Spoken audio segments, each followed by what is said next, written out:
Hello, bookworms. Welcome to The Best Book Ever, the podcast where we talk about your favorite books. I'm your host, Julie Strauss, and today I'm so pleased to talk to Lyz Kelley. Lyz claims she's a total disaster in the kitchen, a compulsive neat freak, a tea snob, and she adores writing about falling in love with everyday heroes. She's an award-winning romance author who's now branching out into the world of fantasy books, which is something I couldn't wait to ask her about. She chose the fantasy genre for this conversation, and her reasons for loving today's book are deeply personal and caused me to reconsider my own opinions. I know you're going to love hearing why Lyz thinks Magic's Pawn by Mercedes Lackey is the best book ever. If you're looking for a way to help support this podcast that is free and takes up very little of your time, why not leave a review on whatever podcatcher you use? Through some sort of magical algorithm system that I don't fully understand, if a podcast has reviews, it's suggested to new listeners more often. So do it right now. Just scroll down on your phone and hit the Leave a Review button. It'll take just a few seconds of your time, and it really helps me out. I'm super grateful for your support. Now, back to the show. Hi, Lyz. Welcome to the Best Book Ever podcast. Hi, Julie. I am so excited to be here today. Thank you for your invite. Thank you for joining me. Lyz, I have to start off with the thing that compelled me the most about you, the reason I was so interested to talk to you in the first place. And that is that when we met at a writers' conference, you said in a group we were in together, a Zoom group, obviously, because we are not together in person these days, but you talked about making a giant change this year. And there is nothing I love as much as women making radical changes in their life. And I would love it if you could tell us more about this big change in your life. Thank you. Yes, it's an exciting change for me. It was brought about by COVID. I started thinking about where we were in the world, and I had started my writing journey when I was 40. And my one goal when I was 40 was to write the book that had been in my head since I was age 8. And it was a big story. It was filled with fantastic creatures and these beautiful cultures and all of this wonderful world building elements. And I had started writing the book and it fell flat. And I knew then that I must learn how to write first before I attempted to write this massive world. So I went on a journey and I learned how to write through expressing myself through romance writing. And when COVID hit, my husband reminded me that the reason that I was writing was to write this one story, and what would happen if something happened and I never got to write that story. And while I know as a business professional, it's probably not the best decision to make a pivot and go from a very successful author career as a romance writer and write this epic fantasy. But for personal reasons, I decided to take the leap of faith and go for it. Tell me what that feels like to you physically. Is it excitement or is it anxiety? Yes, all of those things. It's excitement for believing now that I can do this, write this story. It's fear that I won't be good enough to write it still. It's excitement to have people read the story because I just think it's going to be so different from so many things that are out there. It's all of those things. It's just a rainbow of emotions that I go through every day, of doubt and excitement and fulfillment. But I know that if I don't write this story, that I will always have the regret, and I just don't want to live with that regret. You already write sort of an underserved genre, I think, which is the mature. Not all of your books are mature or seasoned romance, Right. but several of them are. Why was that important to you to write in that subgenre? Well, for a couple reasons. One, my readers, I have a very, very amazing reader base that are kind and generous, and they give me their opinions, and they wanted these mature characters, and I wanted to fulfill that need. Plus, the other thing is that I'm fairly young, but I moved into a retirement community filled with fun, amazing characters. I mean, I have so many neighbors that I could probably fill volumes of books with their stories. I just feel that when you get a little bit older, you have more baggage, more complexity, more quirkiness, more fun. Life isn't as serious as it is when you're a little bit younger. You're more free, but yet in the same way, you have these false beliefs about life and challenges and complexities that just make writing a mature character that much more fun. Do your neighbors know what you do for a living? Some of them, some of them know. I do write under a pen name, so I'm very open if people ask or if people discover what I do. So they don't necessarily know that their exploits might be showing up in your romances. Well, shh, don't tell them that. What? Okay. It Don't stays between us.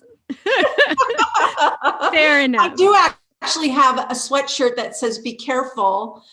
You might appear in my book." If it says something about "Don't be mean to me. You might appear in my book," or something. Right. Do you anticipate pivoting between these two genres throughout your career, or is it your goal to go into the fantasy genre and stay there? Well, as a publisher, I mean, I set myself up as a publisher, and I feel that I can go in between both worlds fairly easily, because I know that the way that my brain works is sometimes as I'm trying to solve a problem in one world, I can jump over to my other world, because Silver Fox is actually in the Silver Fox Resort Ranch area. It's sort of like a Love Boat. So I can play in that sandbox, if you will.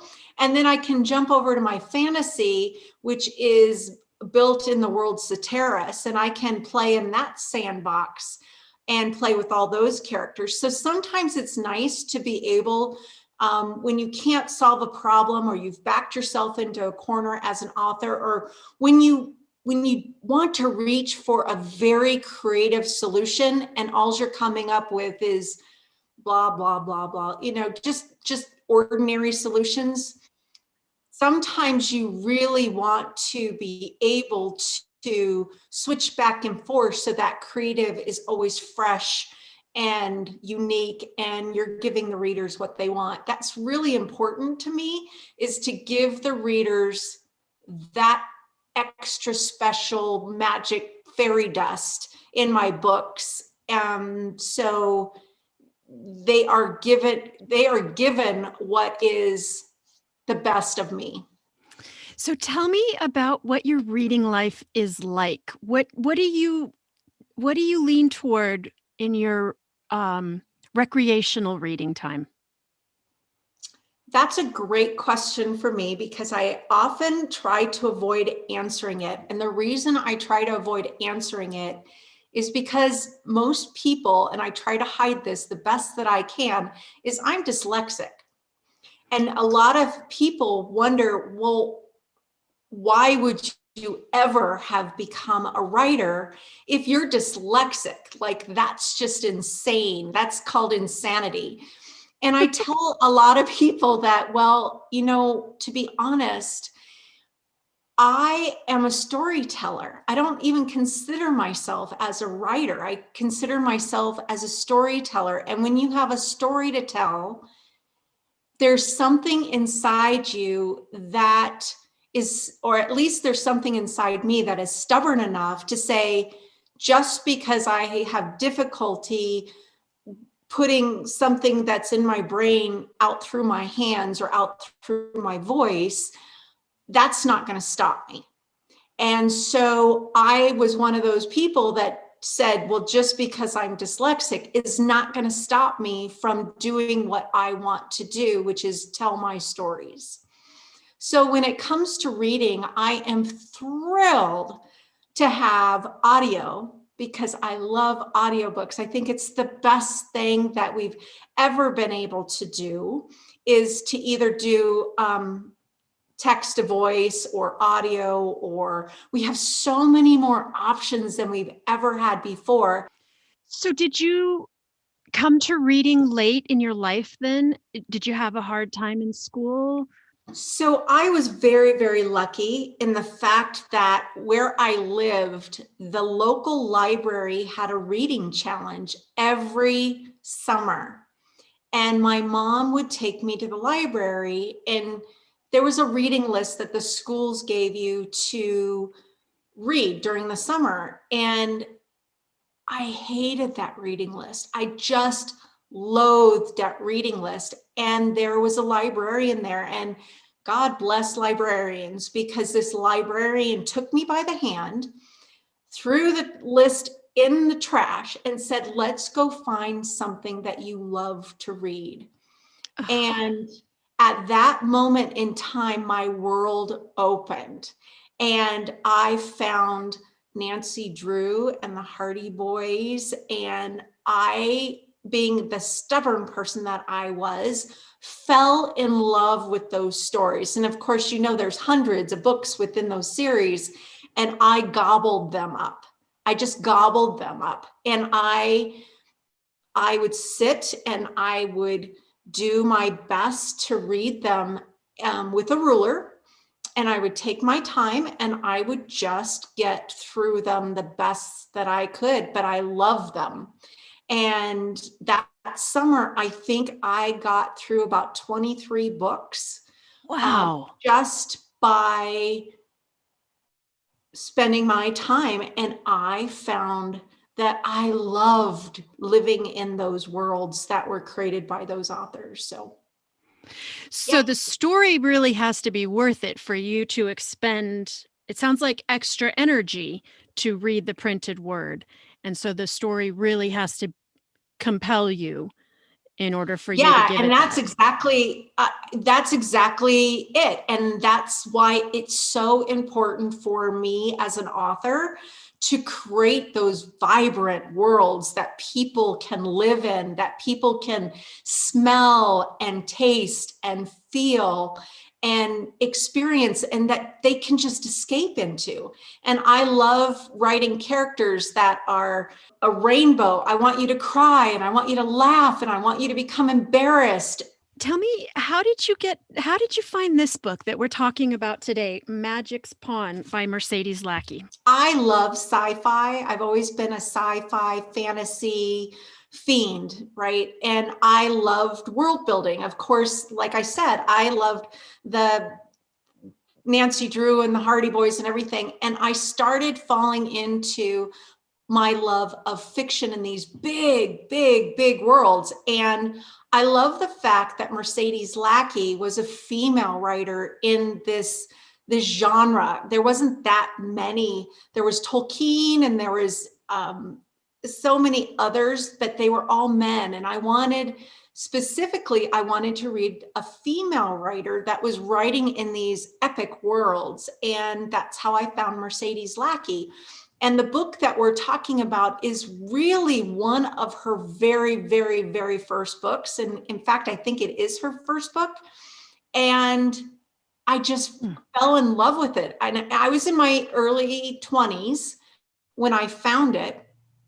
And to me, the book was so perfectly flawed that I loved it. And it really meant a lot to me for so many different reasons.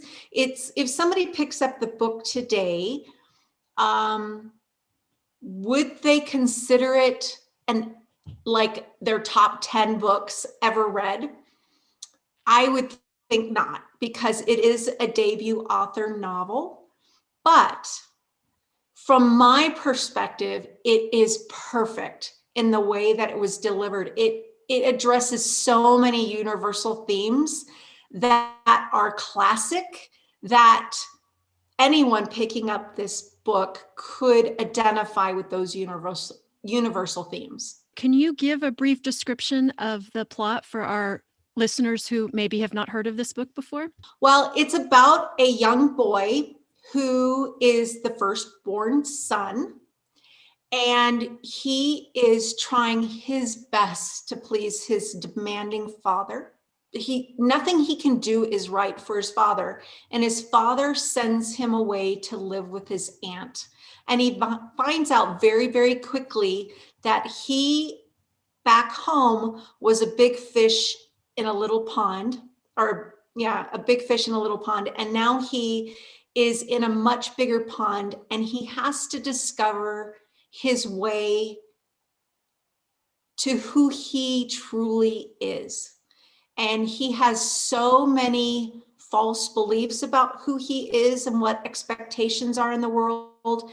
And he also has a challenge in discovering his own sexuality. Did you go on and read the rest of the series? Because this is the first in a series of 4, I think. Actually, I think it's a series of 3. Not only did I read those 3, but I went on to probably read the next 30 books in Lackey's world. Every time a book came out, I was one of her first purchases. And in fact, when I finished the 3rd book in the series, I actually wrote Mercedes Lackey and told her how much I adored her books. And she actually physically, I still have the letter. Many years later, right? So I have this letter from Mercedes Lackey, handwritten. And I told her how much I loved her work. And at the time, she was a computer programmer working full-time, trying to write full-time. I told her how much I liked Jody Lee's artwork. She agreed. And it's really funny. You can tell how old this book is because her recommendation is that if I could afford a computer with some type of word processing program on it, that I should spend the money on it. So you can tell way back when there weren't very many computers back then. And there definitely weren't that many word processing software packages back then. But she highly recommended that if I was going to write this story that's been in my head since I was 8, that I really should buy one of those packages and practice. So, did you ever write back to her and tell her that you did eventually publish? And I actually tried to reach out to her. She has a very, very large fan base now, and I'm not able to get through that process. Let her know. I would love to let her know one day that she made such an impact on my young brain. But she has such a fan base now. I'm not sure that I could penetrate and get through to her. So tell me your thoughts about this book. Tell me why you love it so much. I love the fact that when I read that, I could identify with so many of those elements. I had a best friend in high school who was homosexual, couldn't tell anybody, was struggling with his sexuality, didn't know what to do. He couldn't please his parents. I had friends who were trying to be those straight A students, and a B wasn't good enough. I had friends who were just brilliant, smart, funny, creative, wanted to be this, let's say they wanted to be, a graphics designer, but their parents wanted them to be a doctor or a lawyer or a physician. And they had the smarts to do that, but all they wanted to do was be a graphics designer and create and explore. And I also looked at myself, who has this creative side in me, and I was studying to be an accountant. So I could really relate to all of these push and pull and tug and all the things that were going on in this book. And I could see myself in this character, in the fact that this character was thinking, oh, I'm so small. And by book 3, he saved the world just by being who he was. And I knew that someday I too was going to be able to be my creative self and make a difference to maybe that one person in the world. So that's why I love it so much. That's quite an impact. It is. Like I said, it was the time of life that I read this book. I think that as in our early 20s, and everybody that I know at 26, 27, or 28 has taken a major shift in their life. I mean, I knew people that went off to be Doctors Without Borders, or they went to third world countries to teach English or whatever. I think when you are in your middle 20s, you get far enough away from your parents' influence, and you start to understand who you are as a person, and you start to come back into your own essence, the person that you want to be or are meant to be or are trying to be. So around 25, 26, 27, we start to become that person that we really want to be. And we make those changes. And that's when I read this book. Or started reading this book somewhere in there. And I was like saying, yes, yes, yes. These are the types of characters, this boy that is trying to be and fit into the mold his father wants him to be. And he's just not that person. And he's trying to fight those insecurities of coming out to be the person he really, truly wants to be, and fulfill the role that he wants to be. One thing that really truly stunned me in this book, about midway through, there is a tragedy that happens. I still can't quite get over that it just seemed to subvert the genre. So I read it and I went, what just happened? Right. And then I kept thinking, well, it's a fantasy book. He's going to show up again in some other form. Obviously, he's going to show up again. And he didn't. And is this normal in a fantasy book? I couldn't get over that. No, it's not. And that is another reason that I loved it, because when I was a senior in high school, just about to graduate, I had lost my brother in a very tragic, very swift manner, very similar to this. And I was still mourning that loss. And I don't know how to explain that, but I understood that loss and I applauded it, because again, through this book, I could explore those feelings and I could separate myself from these characters, but I could also understand and process what I myself was feeling that I hadn't been able to process when I was 18. So I was able to go through all of those feelings of abandonment and anger and loneliness and what am I going to do without this amazing person, my best friend? What am I going to do? And how is my life going to change? And how am I going to adapt? And all of that is in the book. My brother actually was killed in a motorcycle accident. And these tragedies happen. And we don't talk about them in society. We don't address them. We just think that our children are okay. And sometimes they're not.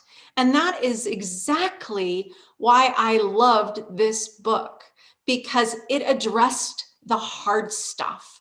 Just as Harry Potter, like J.K. Rowling's, addresses the hard stuff. And she was criticized for it.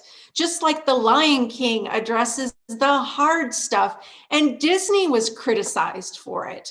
We don't discuss death in our society very often, especially when it comes to children. And this is the opportunity. Books, movies give us the opportunity to safely address these very, very difficult topics that we don't discuss with our children. And maybe we should.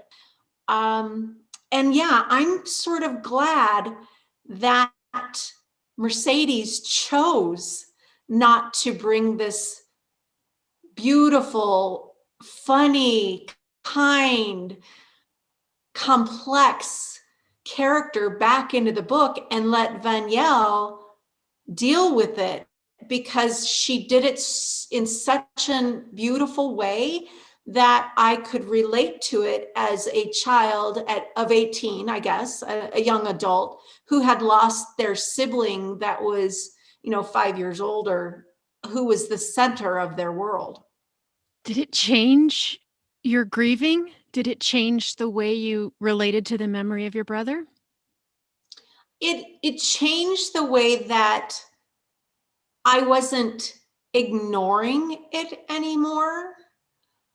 It changed the fact that I could celebrate that our relationship, and I could take it out of its box that I had put it in, and I could explore it and appreciate it and put it back in a more beautiful package and put it back up on the shelf.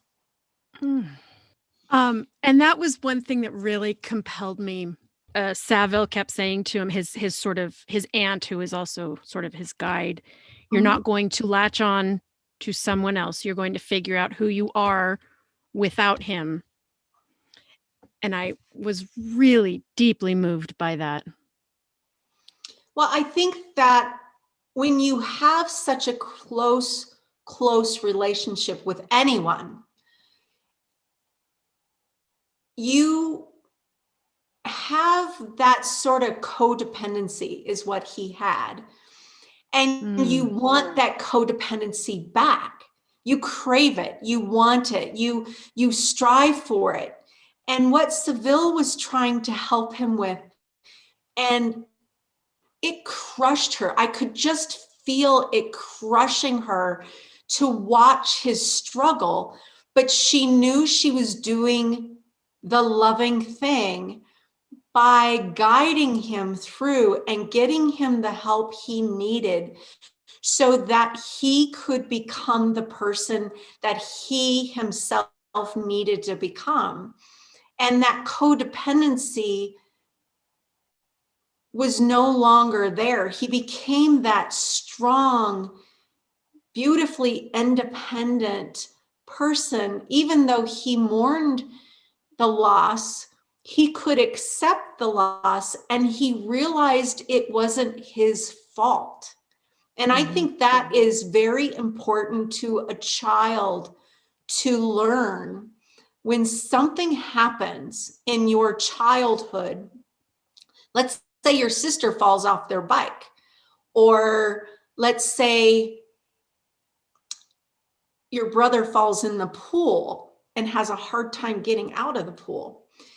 Whoever is watching that happen might deal with it as it was all my fault, and they'll live with it forever, that this is my fault. I let this happen. I caused this to happen. But that's your childhood brain putting those responsibilities on you that may not have anything to do with you, and you're holding on to those responsibilities.